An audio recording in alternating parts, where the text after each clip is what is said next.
नमस्कार दोस्तों, क्या आप जानते हैं कि भगवान श्री कृष्ण की सबसे प्रिय सखी श्री राधा रानी का जन्म किस अद्भुत तरीके से हुआ था।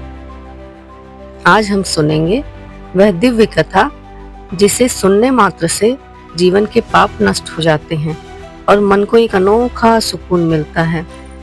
तो आइए राधा अष्टमी की पावन कथा आरंभ करते हैं। बरसाने में वृषभानु जी और उनकी पत्नी कीर्ति जी संतान सुख से वंचित थे। वे हर रोज भगवान से संतान प्राप्ति के लिए प्रार्थना करते थे। कहा जाता है कि एक दिन महाराज वृषभानु स्नान करने के लिए यमुना नदी पर गए। आसपास का वातावरण बिल्कुल शांत था।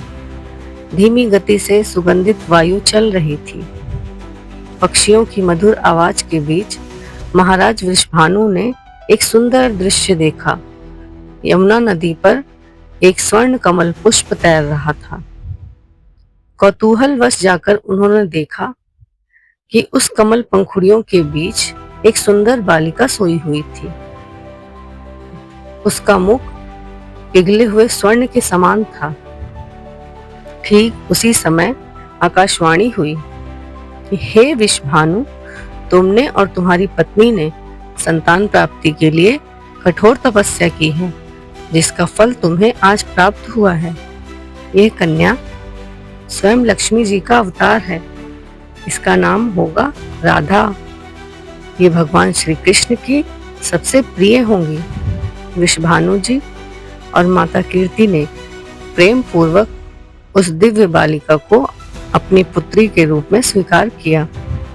राधा जी बाल्यकाल से ही अत्यंत रूपवती, कोमल व अलौकिक तेज से संपन्न थीं। कहते हैं जब पहली बार राधा जी की आंखें खुली, उसी क्षण वृंदावन में श्री कृष्ण की बांसुरी की ध्वनि गूंजी। ये संकेत था कि श्री राधा जी और श्री कृष्ण जी का बंधन सनातन और अटूट है। राधा जी का जन्मोत्सव भाद्रपद मास में शुक्ल पक्ष की अष्टमी को मनाया जाता है, जिसे हम राधा अष्टमी कहते हैं। इस दिन राधा कृष्ण की पूजा करने से जीवन में प्रेम, सौभाग्य और सुख समृद्धि का वास होता है। जो भी भक्त श्रद्धा पूर्वक राधा अष्टमी की कथा सुनता है, उसके जीवन में प्रेम की मधुरता आती है और हर संकट टल जाता है। भक्त कहते हैं कि राधा नाम का स्मरण ही कृष्ण को पाने का सबसे सरल उपाय है। तो एक बार प्रेम से सभी बोलिए राधे राधे।